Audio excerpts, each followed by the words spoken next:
Al punto número 3 lo he titulado La realidad de la ficción, pero ustedes allí podrían añadir un paréntesis imaginario que establezca la contraparte de esta sentencia, que sería la ficción de la realidad. Entonces les voy a ir leyendo y vamos comentando estas ideas. ¿Qué pasaría con una obra de teatro que tiene un mal argumento, malos diálogos, pobre escenografía y actores sin talento que la ejecutan? Esa obra no logra su cometido, no logra emocionarnos, conmovernos. Decimos que no nos llega. No empatizamos con los personajes ni con la historia. No encontramos nada de nosotros allí. No nos reencontramos con nada de nosotros allí. No nos dice nada y nuestra vida sigue como si nada. Salimos del teatro igual que cuando hemos entrado. Cabe destacar, por otra parte, que si entramos al teatro es para disfrutar, para compartir, para jugar junto con los actores. Recordemos que play es actuar en inglés. Jugar y actuar son el mismo verbo. Para jugar junto con los actores, a ser parte de una historia para subsanar, mediante este artificio que es el teatro, algún aspecto de nuestra vida real. El placer se obtiene a partir de la metáfora, a partir de la distancia existente entre nuestros dramas reales y los dramas escenificados. El buen teatro, así como el buen cine, tiene la capacidad de descender a las profundidades de nuestra vida psicológica, suavizándola, morigerándola, creando distancias. Por otra parte, cuando una obra teatral consigue conmovernos, decimos que es memorable. Se funde con la vida real y nos cambia para siempre. Algo muy similar ocurre con un análisis bien dirigido y bien desarrollado. La cantidad de afecto puesta a trabajar en el proceso psicoanalítico ha de ser la necesaria para generar la suficiente fuerza de palanca requerida para operar cambios en la vida del sujeto a nivel de sus síntomas, conductas, reacciones o rasgos de carácter, pero no ha de rebasar ciertos límites so pena de atentar contra ese sostén que la contiene, en el marco de lo que Willy y Madeleine Baranger definen como una ambigüedad esencial. Eso es la función del como si. Freud en un primer momento equipara la irrupción de la transferencia al grito de fuego. Es decir, estamos viendo una obra de teatro, estamos todos compenetrados con lo que sucede en el escenario y de repente una persona de la audiencia grita de manera desaforada como que hay un incendio. Entonces, los espectadores es esperable que entren en pánico, que todo el mundo empiece a correr y de repente hay como un corrimiento de la escena, como que lo central de todos estaba enfocado, estaba centrado justamente en lo que estaba sucediendo allí y de repente, por supuesto que el apremio por salvar la propia vida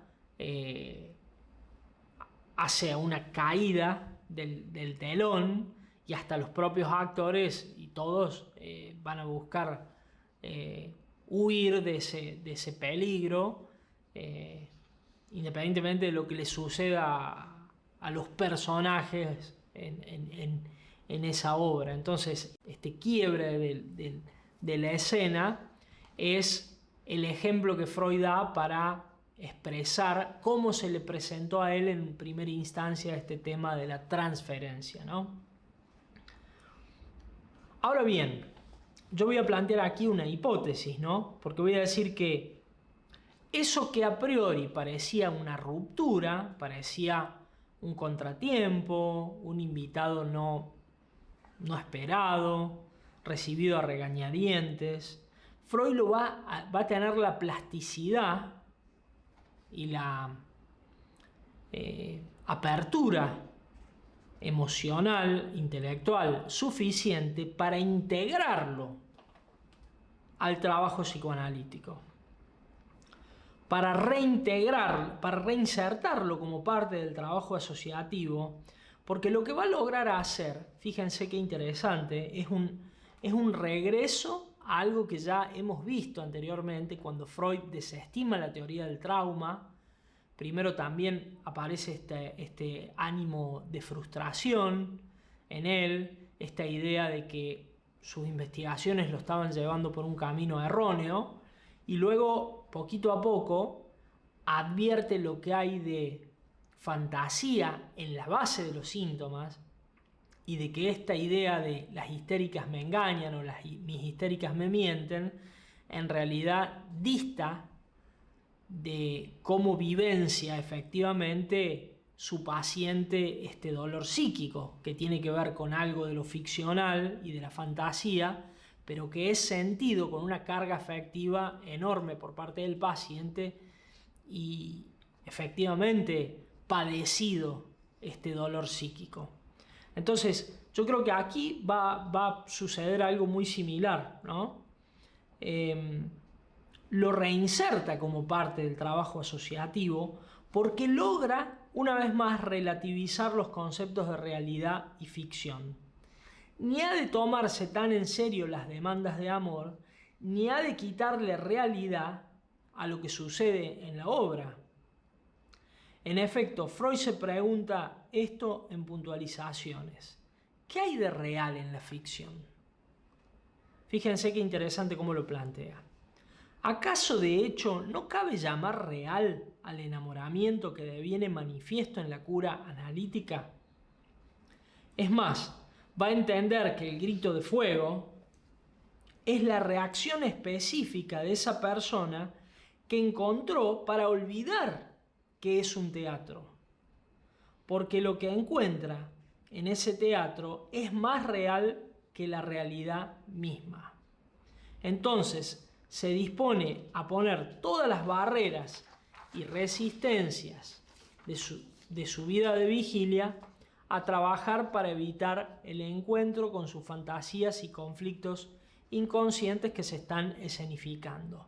Algo muy similar a lo que sucede en un sueño de angustia, en el cual una persona se va a dormir para olvidar una realidad angustiante y lo que se encuentra en el sueño es más angustiante que esa realidad, con lo cual el despertar al sueño de la vida cotidiana termina siendo un alivio o la búsqueda de un alivio. ¿Por qué? Porque lo que reencuentra en sus sueños, en sus fantasías, termina siendo más perturbador que aquello de lo que huyó en la vigilia. ¿No podríamos afirmar en este punto que a Freud le ocurre algo similar que lo que le sucede cuando desestima la teoría del trauma para abonar definitivamente por la teoría de la fantasía? Primero se vio frustrado y sostuvo mis histéricas me mienten. Luego logró ver la situación en su mayor complejidad y comprendió que no lo engañaban, sino que esa mezcla de realidad y ficción estaba en la base de los síntomas histéricos. En relación al concepto de transferencia sucede algo similar. Primero, quizá de manera un tanto paranoide, Freud recibe estas incómodas demandas amorosas como una especie de sabotaje, como un ataque, como un perjuicio a su trabajo, a su investigación. Pero luego logra comprender que es el propio artificio por él construido lo que está diseñado precisamente para invocar estos demonios. Y además otra cosa que va a advertir con beneplácito es que esto incómodo que le sucede, bien direccionado, bien manejado, bien trabajado, le abre un montón de puertas a la investigación y a la cura principalmente. Entonces, ¿qué es la transferencia? Es un lugar artificial que construimos y en el que se funden la ficción, una ficción particular, bien específica, la del propio sujeto, y la realidad vivencial de la relación con el psicoanalista. Buscamos que a través de lo que sucede en esa ficción se movilicen los suficientes afectos como para movilizar a los actores que participan y que la vida real de ellos cambie. Digo de ellos porque si bien el foco está puesto en el paciente, sabemos también que quienes trabajamos con pacientes, también nuestra vida se modifica en el trabajo con nuestros pacientes. Y también nosotros nos vemos enriquecidos por lo que sucede en esa relación. Y también nuestra vida real cambia y adquiere de alguna manera un sentido en función de lo que vamos trabajando con los pacientes. Si afirmamos que hay una ficción inconsciente que en cada uno regula y ordena, determina la manera en que nos vinculamos con los objetos, lo que Freud define como la especificidad singular de cada sujeto en el ejercicio de su vida amorosa, afirmamos también que en dicho guión se encuentran las claves para comprender las dificultades y frustraciones que desembocaron en la enfermedad. Dice Freud, consentir la apetencia amorosa de la paciente es tan funesto para el análisis como sofocarla. El camino del analista es diverso, uno para el cual la vida real no ofrece modelos. Por eso, quizás a veces es tan difícil explicar a qué nos dedicamos los psicoanalistas. Pero, por otra parte, tenemos la bendición y la suerte de que Freud fue tan claro y tan preciso en el camino indicado, en el camino señalado. No busquemos comprender esto en términos de la vida real. Bueno, luego otros psicoanalistas como Willy y Madeleine Baranger tuvieron expresiones también fantásticas como esta idea de la ambigüedad esencial de la situación analítica, ¿no? Es decir, nuestro camino no tiene que ver ni con consentir una apetencia amorosa, ni tampoco con sofocarla, desestimarla, criticarla, rechazarla, sin más. Nosotros nos vamos a mantener en el terreno de esta ambigüedad esencial. Ahora volvemos a Freud. Dice Freud, uno debe guardarse de desviar la transferencia amorosa, de ahuyentarla o de disgustar de ella a la paciente o al paciente. Y con igual firmeza uno se abstendrá de corresponderle. Uno retiene la transferencia de amor, pero la trata como algo no real, como una situación por la que se atraviesa en la cura, que debe ser reorientada hacia sus orígenes inconscientes y ayudará a llevar a la conciencia lo más escondido de la vida amorosa de la enferma, para así gobernarlo.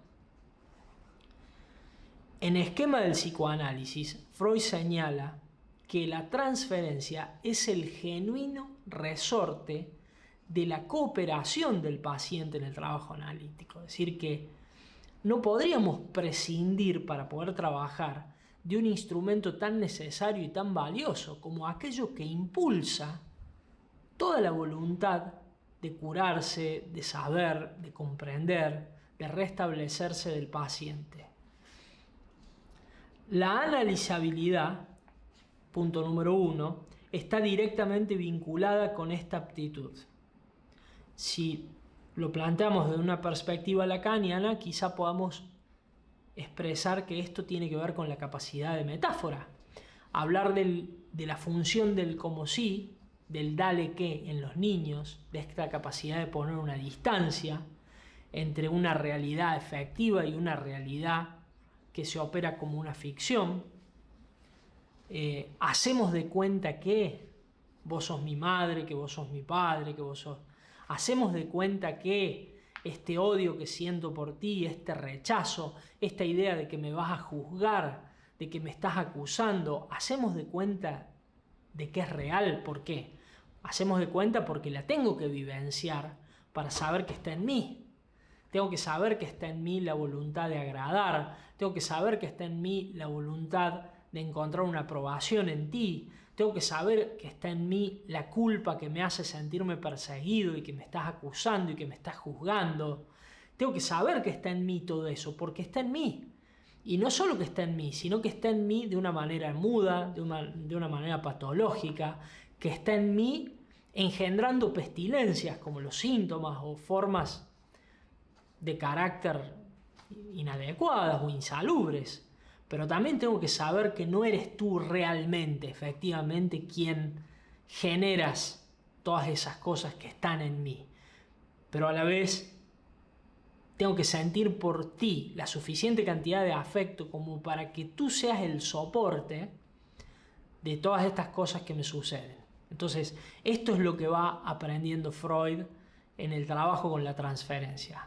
Primero la ve como un obstáculo, como algo que no estaba en sus cálculos, y luego poquito a poco va siendo capaz de apreciar todo su valor y, por supuesto, desarrollándola, trabajándola para obtener frutos de este fenómeno con vistas al restablecimiento de su paciente.